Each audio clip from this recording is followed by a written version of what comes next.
Ed, thanks for joining me again. You've acquired the option over the highly prospective Darwin Iron Oxide Copper Gold project, which spans over 3,000 hectares southwest of Copiapo in northern Chile. Now, traditionally Lodestar have been focused on Western Australia, so to some shareholders this might appear as a bit of a shift in strategy. So to start, what attracted you to exploring this opportunity in Chile?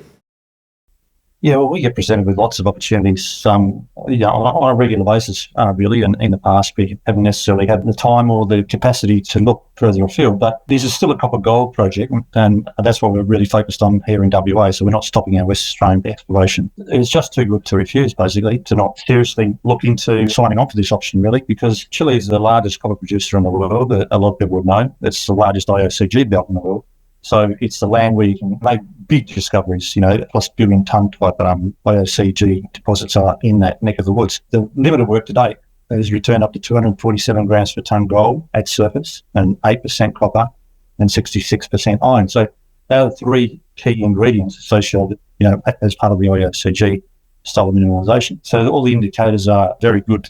Early indicators are very good at surface, but it's never been drilled. There's been some historic mining from surface by artisanal miners. Basically, it really needs a good look at it from an exploration point of view. So basically, it was too good an opportunity to refuse.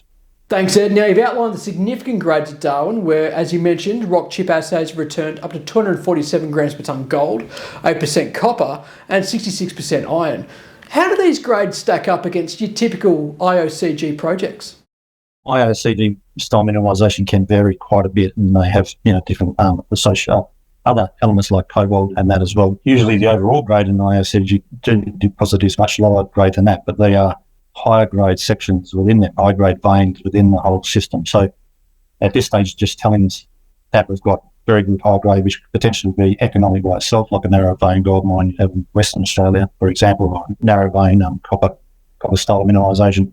But that's just part of the larger picture. Ultimately, we'll be looking at depth for larger bodies, larger lower grade bodies, which will include some of this higher grade mineralisation. So we've also got magnetics over part of the project area, about a third of the project area, and that's already identified numerous strong magnetic anomalies which could be related to deeper IOCG mineralisation. So none of those been drilled either. All of the key ingredients are there for IOCG mineralisation, and that gives us a lot of confidence that we have a good chance of success.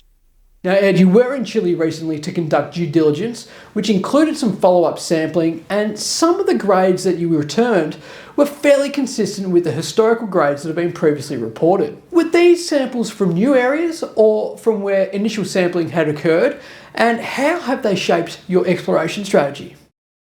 Yeah, as part of the due diligence process, I went to areas where they'd already sampled. So that where that 247 gram per tonne sample was, I got a sample at 195 grams per tonne. There wasn't a lot of mineralisation left, but it was, because the miners had taken most of it, so we were lucky to get a bit of mineralisation that left behind in the wall rock at the same location, or within sort of 10, 20 metres of that original sample. And we sampled a few other locations and got similar results to the previous sampling as well with copper, and we also got a few new areas with economic copper and gold and some associated fairly high iron mineralisation.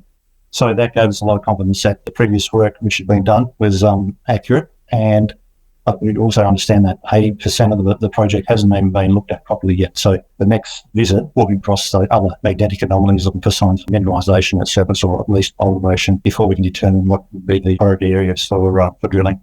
And finally, Ed, you flagged that there is an opportunity to add immediate value in the near term through more systematic exploration programs, with drilling planned early in the calendar year of 2025. Can you just walk me through what this program looks like and what are your initial plans?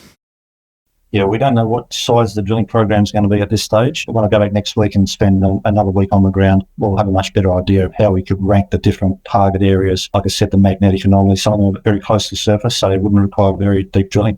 Straight up, we did 3D inversion modelling to clarify that. There are the veins which are already sampled, but we have to consider those, how we'd best approach drilling those, so quite shallow because of mineralisations from surface. Over the next month, basically, they'll be working up those drill targets for early in the new year and working out budgets, and then essentially we'll need to do any more geophysics outside that current area. Like the current magnetic survey is sufficiently good to help us plan drilling, but yeah, I can't give you a number or holes number of metres at this stage, but by the end of the year we'll have we'll have a good plan in place for 2025.